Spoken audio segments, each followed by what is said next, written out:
Hey everyone, Josh Sigurdson, a World Alternative Media here, and of course we're joined by author and economic analyst here at WAM, John Sneisen. Now, Nexit is hitting some headlines as the Netherlands, many people within the Netherlands want to do what Brexit did. So, of course, what's next? Nexit.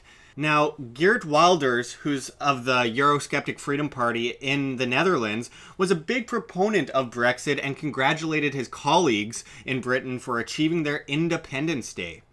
However, unless Geert Wilders wins the election in 2017, Nexit is not possible as referendums are not legal in the Netherlands unless involving existing treaties or legislation, and even then, they're simply advisory and not guaranteed.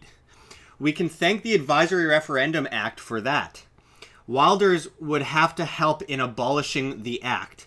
The good people of the Netherlands are trapped within this global order without a legal ability to escape, which once again plays into the destruction of sovereign individual liberties under the EU blanket, headed by the unelected bureaucrats in Brussels. The Dutch finance minister argues Nexit would destroy trade in the Netherlands, as if trade isn't possible without globalist power. Kind of a ransom-esque comment. The finance minister went on to claim Brexiteers were living in their own world. Yes, a sovereign world instead of one world order. He went on arrogantly to claim that no one in the Netherlands have the appetite for a Brexit-like scenario. However, according to a new Maurice de Haan survey, 53% are against a referendum. So that just means people must be educated on what globalism does to a country. It in no way means that people in Netherlands don't want a referendum. That's 47% wide open right there. Now, Hans de Kete, editor of the NRC Handelsblad newspaper, says, and I quote, "We don't see the EU as a threat, as a big imperial monster. We see it as something you can negotiate with." Now, let's talk about why Nexit would be so important and how globalism affects a country. Should anyone be negotiating with a coercive globalist power? Well, the thing is, and we talked about this so many times, Josh, and we talked about it in our Brexit video and others, where we talk about the unelected government in Brussels, that, well, they're elected, but they're elected by the political elite in their countries and chosen that way. They're not elected by the actual people in the individual country and say, like, you're going to be a representative in this government for the European government. They are elected officials, and they have people have zero power over what's going on, especially when it comes to legislation and so on. Like I look at even I'm from Norway, and people say Norway is not in the European Union. Isn't that great? Well, we really are, because what has happened is they said to countries like Switzerland, Norway, and Iceland, well, if you're not going to be a part of the European Union, you can't trade with us. So it's like an extortion technique that they used. And then, of course, now Norway has all the trade deals, except for, of course, the monetary union that the European Union has. And it also comes down to this one belief that you have to centralize power up at the top. Like, there has to be this one centralized power that can control all that is. It's really just a want for control. It has nothing to do with freedom for people or giving them free trade or anything. It has zero things to do with that. It just has to do with ultimate power. It comes to human psyche and human psychology, where you look at people that are driven, for example, by greed, which a lot of people are today when it comes to politics and so on. They're just driven by greed and also love sometimes, but for themselves and for their little group of people that they care about. And they want to have the full control. And also when it comes down to the European Central Bank, and that's also, Netherlands is, of course, a part of the Eurozone, where you have like a central unit that controls everything. What this is, it's just a way of controlling the supply. And for example, what the Greece people are struggling with now is that they went into so much debt. But then, of course, because if they failed in the Eurozone experiment, what would happen is they would say, well, the Euro fails because you let this happen. Well, it's pretty obvious. Even though it was its own local government, or if it was a Eurozone government in a big Euro government, elitist government, it would still fail because they believe in spending so much money, and then they go into so much debt, because that's how the monetary system works. It works, accumulating over time all this debt, and when the debt is unsustainable and it's not used for anything good, especially with politics today and looking at what their policies are, they're not using it for example, creating very fantastic infrastructure or anything. No, they use it for programs that they would give people for free that won't create any wealth at all for the individuals. It would just make them depend on them. And there you go. Like, this is what you need to understand, that you want to get out of great people of Netherlands. You need to understand this global force that is just there to literally enslave you and want to control you, because they don't believe that people in themselves can actually be free human beings and actually work with each other. And they use your good intentions against you. Now, this caught my eye a lot because, of course, I'm almost 50% Dutch, and I come from the Dutch-Spanish background from Holland. And I just want to put out there that the EU Parliament is a fraud. It's a sham. They're basically directed by the EC in Brussels. The European Parliament has very little say in what goes on. They get handed down things from the EC, and as Nigel Farage correctly put, it is a sham.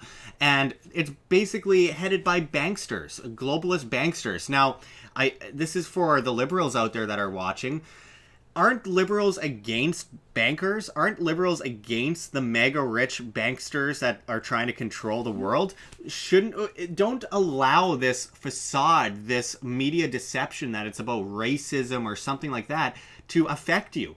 That is propaganda by mainstream media, who also take their cue from the bankers in charge of the EC controlling the EU. Now, this idea that somehow trade would be stopped, there wouldn't be real trade because they're not part of this global unelected order, it's just totally absurd. If you consider what happened with Brexit, a lot of people were saying, well, the economy is going to be destroyed, all this stuff's going to happen. Yes, there will be temporary instability in the economy, only followed by a lot of growth, because they're not part of this gigantic order. And I wanted you, John, to kind of go into what it means for trade. Well, when you look at trade, for example, every single human being has basic needs for their life, and food, shelter, clothing, and so on. And you got to understand, like, most countries are not self-sufficient, so we need to do trade with each other. We need to get some resources from China or from Australia or from Norway, wherever that resource comes from, that would help, to build something or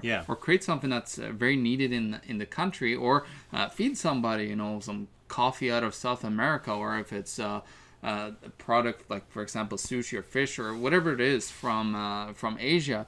It doesn't matter. Like, people want to trade with each other, and trade has been going on for thousands of years, and it doesn't stop with having a massive globalist government covering, taking care of you and making sure that all of your needs are taken care of.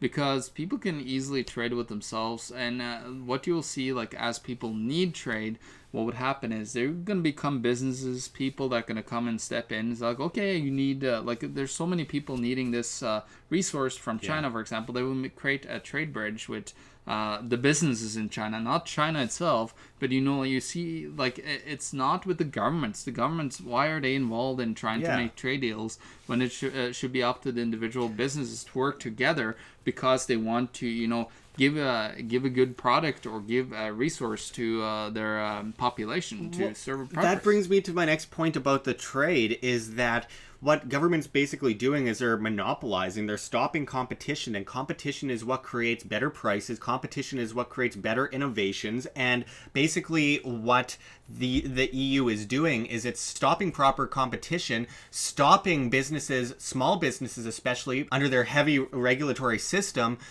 It stops businesses from being able to properly compete, and it basically pushes small businesses out of the market. This EU globalist order that they're creating, and they're expanding. I've got a report going up right away about the EU army being created from Germany. what they're doing is they're basically doing the opposite, causing the problems that they claim they're trying to solve. So again, it gets back to this thing that I mention all the time, the Hegelian dialectic of problem, reaction, solution, and repeat. Now, Dutch Prime Minister Mark Rutte apparently sees eye to eye with outgoing British globalist Prime Minister David Cameron. Mark is sad because he feels he lost an ally in David Cameron. Apparently, the two texted regularly about quote-unquote stupid stuff.